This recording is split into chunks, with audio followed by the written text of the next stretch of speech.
Hi guys, welcome back to my channel Pahal. And आज हम हमारी सिक्स्थ थ्योरी पे आगे बढ़ते हैं, that is every reaction has an unmet need.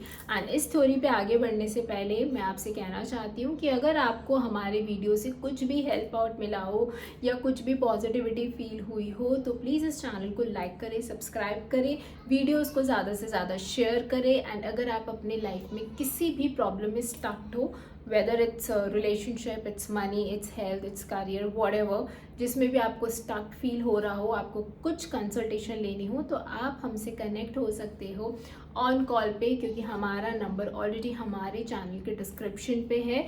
आप हमें टेक्स्ट करें, we'll connect you back. Okay, तो अब हम प्रोसीड करते हैं हमारी सिक्स्थ थ्योरी से, that is every reaction has an unmet need. ये बहुत ही कॉमन चीज़ है हर रिलेशनशिप में, जो एक पर्टिकुलर टाइम के बाद आपके रिलेशनशिप में आना स्टार्ट हो जाते हैं। रिएक्शंस, इमोशंस, ये सब चीज़ें। तो यहाँ पे हम किन टॉपिक को लेकर बात करेंगे वो है सबसे पहले anger, withdrawal, distant, over thinking. ये रिलेशनशिप में बहुत ज़्यादा आ जाती है, विमेन में बहुत ज़्यादा आ जाती है, मेल्स में भी। इनमें से मैं बात करूँ तो विड्रॉल और डिस्टेंट वाला इमोशंस उनके अंदर बहुत ज़्यादा आ जाता है। एंड जो फीमेल्स की मैं बात करूँ तो ओवर थिंकिंग वाला इमोशन उनके अंदर ज़्यादा आ जाता है। एंगर की बात करूँ तो वो दोनों में ही ऑलमोस्ट प्रोपोर्शनेट रहता है।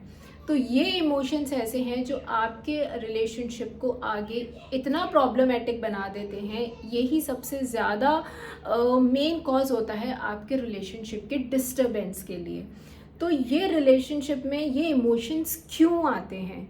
सी, अगर आपके रिलेशनशिप में आपके पार्टनर्स में ये इमोशंस आने स्टार्ट हो गए हैं तो सबसे पहले तो मैं ये कहूँगी, उस इमोशन पे उसको क्रिटिसाइज करना बंद करो। समझने की कोशिश करो कि क्यों इमोशंस आ रहे हैं। सपोज अब हम बात करेंगे मेल की तरफ से। अगर आपके पार्टनर में ये इमोशंस आपको दिख रहे हैं कि ओवर थिंकिंग हो रही है, गुस्सा आ रहा है किसी चीज़ को लेके आपकी पार्टनर को, तो इसका मतलब आप उससे पूछो। आप मोस्टली क्या होता है, 99% यही होता है कि इस केस में मेल पार्टनर उस पर और चढ़ जाता है कि वो उस चीज़ को और ज़्यादा ओवर थिंकिंग में पहुंच जाती है, उस चीज़ को वो और ओवर थिंकिंग के या गुस्से के नेक्स्ट लेवल तक पहुंचा जाता है, क्योंकि वहाँ पे एक प्रॉपर कम्युनिकेशन नहीं होता है। वहाँ पे ब्लेमिंग वाला गेम स्टार्ट हो जाता है कि तुम ऐसी हो, ऐसी हो, ऐसी हो। नहीं, और वो इमोशंस जब ये उसके निकलने आते हैं तो आपको ये समझना बहुत ज़रूरी है कि इस पर्टिकुलर टाइम पे अगर आपकी फीमेल पार्टनर में वो इमोशंस हैं, इसका मतलब कि उसका वो कहीं ना कहीं ट्रस्टिंग फैक्टर लूज़ होने लगा है। वो इमोशंस इसलिए शो कर रही है क्योंकि वो बार बार खुद को उस चीज़ पे फोर्स कर रही है कि वो चीज़ों पे ट्रस्ट करें। बट जहाँ पे आपको पता है कि अगर आपको उसको डिस्टेंट फील हो रहा है कि आप उसे डिस्टेंट कर रहे हो, तो वो ओवर थिंकिंग में चले जाती है, उसको उस चीज़ पे गुस्सा भी आता है। फिर वो ये सोचती है कि यार मैं इस चीज़ पे ट्रस्ट करूँ क्या, मैं आगे की चीज़ों पे, आगे की बातों पे ट्रस्ट करूँ क्या, जो कॉन्वर्जेशन मुझे ये फील करा रही है तो मुझे आगे उस रिलेशनशिप पे ट्रस्ट करना चाहिए क्या। तो ये चीज़ें, बहुत चीज़ें उसके दिमाग में चलती है। तो instead of criticising her, instead of उसको गुस्से से बोलने की जगह आप प्यार से बैठ के बात करो कि सी, अगर आप ये चीज़ फील कर रहे हो तो क्यों फील कर रहे हो, वो आपको बताएगी। अगर आप उसको अच्छे से बोलोगे तो वो ये चीज़ आपको डेफिनेटली बताएगी कि उसको ये इमोशन क्यों फील हो रहा है। एंड जो भी वो रीज़न बताती है कि मुझे आपसे डिस्टेंट फील हो रहा है, मुझे ये फील हो रहा है कि आप अभी मेरे अंदर उतना इन्वॉल्व मुझे फील नहीं हो रहा है इस रिलेशनशिप में, कि आप शायद मेरे से दूर हो रहे हो, मुझसे डिस्टेंस मेंटेन करना चाह रहे हो, तो कोई भी बात है उसकी सुनो।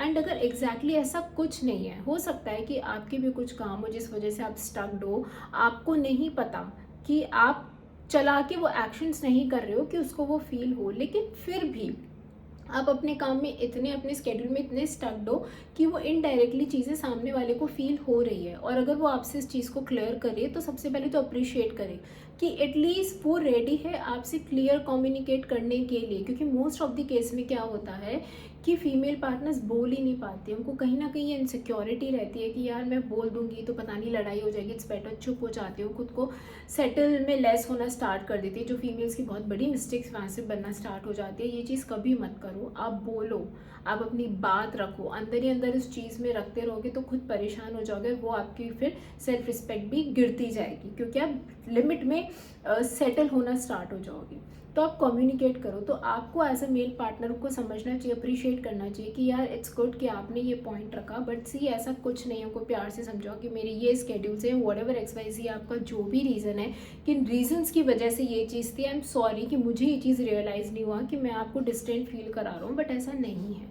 इस तरीके से आप करोगे तो आई थिंक वो भी समझेगी। एंड ये इतना बड़ा पॉइंट है, सीरियसली आपके इस 5 मिनट के प्यार भरे कॉन्वर्जेशन से ही ना उसका जो 3 दिन 2 दिन या घंटे भर या पूरे दिन भर का जो ओवर थिंकिंग चल रहा था ना, वो 5 मिनट्स में बहुत सटल हो जाएगा, बहुत रिलैक्स फील करेगी वो उस चीज़ के लिए। और उस पर आपका ट्रस्ट, आप पे उसका ट्रस्ट और भी ज़्यादा बिल्ड होगा। ओके, तो ये तो हो गया मेल की तरफ से।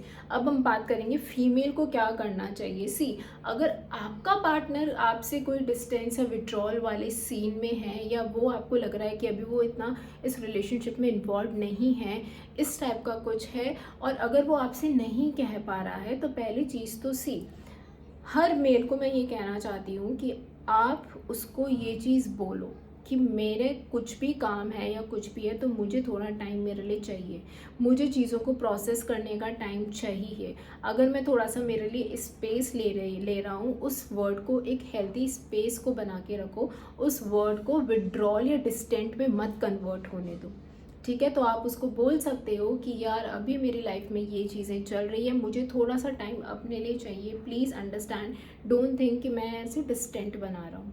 इस तरीके से बोल सकते हैं। And when I will be okay I will get back to you, हम वापस से। और ऐसा तो है नहीं कि आप घोस्ट हो रहे हो, बात नहीं कर रहे हो, आप बात कर रहे हो। समटाइम्स हो जाता है, हम भी समझते हैं कि समटाइम्स हो जाता है कि जो भी कंटिन्यूटी रहती है बात की, वो थोड़ी सी कम होना चालू हो जाती है, लेकिन आप उनको बताओ। और एज अ फीमेल पार्टनर आप भी समझो, आपको उन पर फिर चढ़ना नहीं है। अगर आपका पार्टनर आपको बोल रहा है कि मुझे थोड़ा टाइम चाहिए प्रोसेस करने के लिए, तो आपको उस पर चढ़ नहीं जाना है, आपको समझना चाहिए, आपको स्पेस देनी चाहिए, आपको उसके इस इमोशन की रिस्पेक्ट करनी चाहिए कि यार उस बंदे को थोड़ा सा टाइम चाहिए, कोई बात नहीं, अगर वो कह रहा है बात कर लेगा तो बाद में बात कर लेगा, और एक्चुअली वो कर लेगा और बहुत अच्छे से बात करेगा।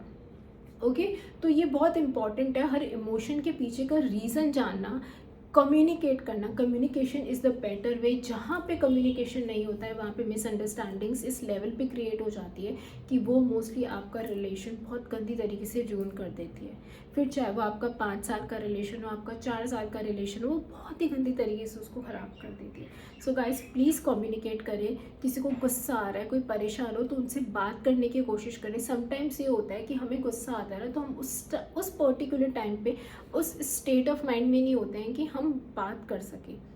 तो आप उस केस में, ये दोनों की तरफ से है, मेल और फीमेल, उस केस में आप अपने पार्टनर को बोल सकते हो, सी अभी I am not in that zone कि मैं बात कर सकूं, और अगर मैं भी बात करूँ, हो सकता है कि कुछ परेशान होकर आपको मैं कुछ बोल दूँ या इस तरीके का कुछ निकल जाए जो अच्छा नहीं है, हेल्दी नहीं होगा, और जो हमारे रिलेशनशिप को इफेक्ट करेगा। तो इट्स बेटर कि हम थोड़ी देर बाद में बात करते हैं ऐसी ऐसी, और फिर आप अपने पार्टनर से बाद में बात कर सकते हो, उनको रीज़न बता सकते हो, ये बता सकते हो कि ये बात थी जिस वजह से आप गुस्से में थे। ठीक है, तो एक पर्टिकुलर लेवल पे अगर आप बात नहीं भी करना चाहते हो अपने पार्टनर से या किसी से भी, क्योंकि कई बार होता है कि हम सिर्फ खुद के साथ टाइम स्पेंड करना चाहते हैं, हम हमारे ही चीज़ों को ऑब्जर्व करना चाहते हैं कि हमारे आसपास कुछ एनवायरनमेंट में, कुछ एटमॉस्फेयर में चीज़ें हो रही हैं, तो वो क्यों हो रही है। हर चीज़ पार्टनर या रिलेशनशिप से कंपेयर मत करो, हर रीज़न उस वजह से नहीं होता है। और भी बहुत सारी चीज़ें हैं यार आपकी लाइफ में, और भी बहुत सारे सेक्टर होते हैं जिस वजह से ये इमोशंस आ सकते हैं, पर इन इमोशंस को अपना रिलेशनशिप पे हैवी होना मत करो। वहाँ वो उस चीज़ पे इफ़ेक्ट करने लग जाए, उससे पहले अंडरस्टैंड करो, एक दूसरे से बात करो, और दोनों ही एक दूसरे को बहुत पोलाइट वे में रिस्पॉन्ड करो। आई थिंक कोई फ़र्क नहीं पड़ता अगर 1 या 2 मिनट आप अपने पार्टनर से बोल दो, आप एक उसको इन्फॉर्म कर दो कि ऐसी बात है, तो कोई फ़र्क नहीं पड़ता, इट हार्डली मैटर्स। एक प्यार से बोला हुआ शब्द भी है ना, बहुत काम कर देता है। इंस्टेड अगर आप वो 1 घंटे तक उस पर डिस्कशन करते रहोगे तो वो आपको और आपके पार्टनर की एनर्जी को ड्रेन ही करेगा, प्लस रिलेशनशिप ख़राब होगा, वो अलग। तो ये बहुत इंपॉर्टेंट पॉइंट रहता है इमोशंस वाला चीज़, क्योंकि हम नहीं समझ पाते हैं, हम उस स्टेट ऑफ माइंड में नहीं होते हैं। कई बार ऐसी सिचुएशंस भी आती है जहाँ पे दोनों के इमोशंस एक साथ निकलते हैं, नेगेटिव इमोशंस, चाहे वो इनसिक्योरिटीज़ हो गई है, ओवर थिंकिंग हो गई है, गुस्सा एक दूसरे पे करना बहुत ज़्यादा हो गया। तो कोशिश करें इस सीन में कि एक जना रिस्पॉन्सिबिलिटी ले कि यार ठीक है, उस इंसान को फटाफट से क्लिक करना चाहिए कि यार ये प्रॉब्लम अब आगे बढ़ रही है, तो एक जना शांत हो जाए। इसमें कोई आपकी ईगो को इफ़ेक्ट नहीं करेगा यार। जहाँ पे आप अपने रिलेशनशिप के लिए कुछ अच्छे हेल्दी नोट पे अगर आपको चुप होना पड़े, थोड़ा शांत होकर सामने वाले को सुनना पड़े, तो आई डोंट थिंक ये एक ईगो वाला पॉइंट है या झुकने वाला पॉइंट है। ओके, और ये दोनों की तरफ से है, कोई भी हो सकता है। ऐसा नहीं है कि एक टाइम पे सिर्फ फीमेल ही हो जा रही है, सिर्फ मेल ही हो जा रहा है, तो फिर वो चीज़ें है ना, वो तो फिर एक अलग ही नार्सिसिस्ट वाला पैटर्न बन जाता है कि सामने वाला खुद को सुपीरियर प्रूव करना चाहता है और हमेशा आपको गिरा रहे हैं। नहीं, दोनों इस चीज़ को बैलेंस करके चलो। लड़ाइयाँ हर रिलेशनशिप में होती है, हर महीने होती है, हर हफ्ते होती है, बट कभी आप समझ जाओ, कभी आपके पार्टनर समझ जाएगी और इस चीज़ को बहुत अच्छे से और ईजीली स्मूथ वे में प्रोसेस कर सकते हो। ओके, और ये चीज़ अगर आपने कर ली ना, तो सच में आपका रिलेशनशिप इतना प्यारा चलेगा ना, इतना ब्यूटीफुल चलेगा कि कभी इस टाइप का कोई ड्रेनिंग वाला सीन कभी आ ही नहीं सकता आपके रिलेशनशिप में। ओके, सो आई थिंक मैं आपको इस टॉपिक से सपोर्ट कर पाई होंगी, आपके रिलेशनशिप की प्रॉब्लम्स के लिए हेल्प आउट हो पाएंगी ये सारा जो थ्योरी है आज की वो। एंड अब मैं कल आपसे नई थ्योरी के साथ आगे बढ़ूँगी। उस तब तक के लिए बाय, अपना ध्यान रखें, take care, love yourself first at the fullest. अपने पार्टनर को समझें, उनका ध्यान रखें और आपस में खूब सारा एक दूसरे को प्यार दें। Bye bye, take care.